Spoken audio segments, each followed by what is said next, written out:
1933.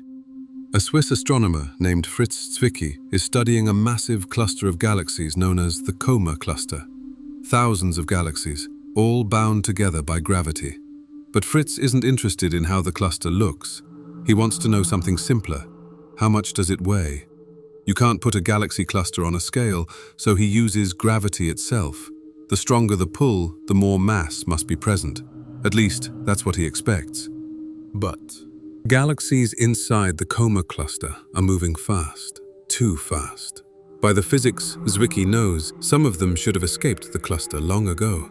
They haven't. Something is holding them together with far more force than it should have. So he does the math. How much mass would it take to generate that much gravity? Then he compares it to what he can actually see. The numbers don't match, not even close. Imagine your paycheck is $1,000. You open your banking app and see $6,000. You check again, still $6,000. You redo the math. It shouldn't be there, but it is. That was Zwicky's problem. The gravity was real. The mass, most of it, wasn't visible. So he proposes something radical. The universe contains a form of matter that produces gravity but gives off no light. He calls it dark matter. Almost nobody believes him. It's the 1970s. Astronomer Vera Rubin isn't trying to weigh anything. She wants to know how fast stars move inside a galaxy. By Newton's rules, it should work like our solar system. Mercury racing around the sun, Neptune drifting far slower. Stars near a galaxy's center should move fast. Stars at the edges should lag behind. They don't. Stars at the outer edges of galaxies are moving just as fast as the ones near the center. Fast enough that they should be flung out into deep space. They're not. Something invisible is holding them in place too.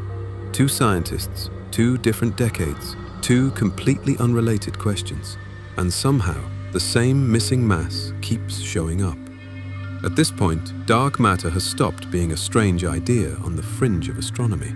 The question is no longer, does it exist? It's, can anyone prove it? In 1915, Einstein made a claim that sounded almost like science fiction. Mass doesn't just sit in space. It bends space itself. And when light passes through that bend, its path curves too. Light does the same thing as it crosses the universe.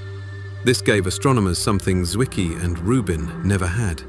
A way to weigh mass without needing it to be visible at all. By measuring exactly how much starlight bends on its way to Earth, they can calculate how much mass is sitting in the way. Mass they can't see, only detect by its effect on everything around it. They ran the numbers across galaxy clusters, across the deep field, across the universe. The visible matter never accounted for it. If dark matter is really out there, the next question is unavoidable. What is it made of? The leading theory is that it's a new kind of particle, one that barely interacts with ordinary matter at all. If that's true, dark matter particles could be passing through your body right now, billions of them every second, and you'd never feel a thing. To catch one, scientists built some of the most sensitive instruments ever made and buried them. The LUX-ZEPLIN detector sits nearly a mile underground in an old gold mine in South Dakota, submerged in a tank of ultra-pure liquid xenon, shielded from cosmic rays by half a mile of solid rock. The XENONnT experiment does something similar beneath a mountain in central Italy. Both are essentially giant, silent rooms built for one purpose: to wait for a single dark matter particle to bump into a single xenon atom and catch the flash. Years of waiting. Nothing. And that's what makes dark matter genuinely strange among scientific mysteries.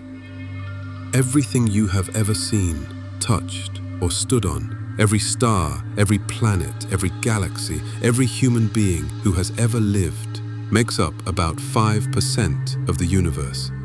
Dark matter accounts for roughly 27%. But dark matter's cosmic budget, that 27%, isn't even the biggest unknown on the books. The other number, 68%, is quietly pulling the entire universe apart. and we understand it even less. That's dark energy, and that's next.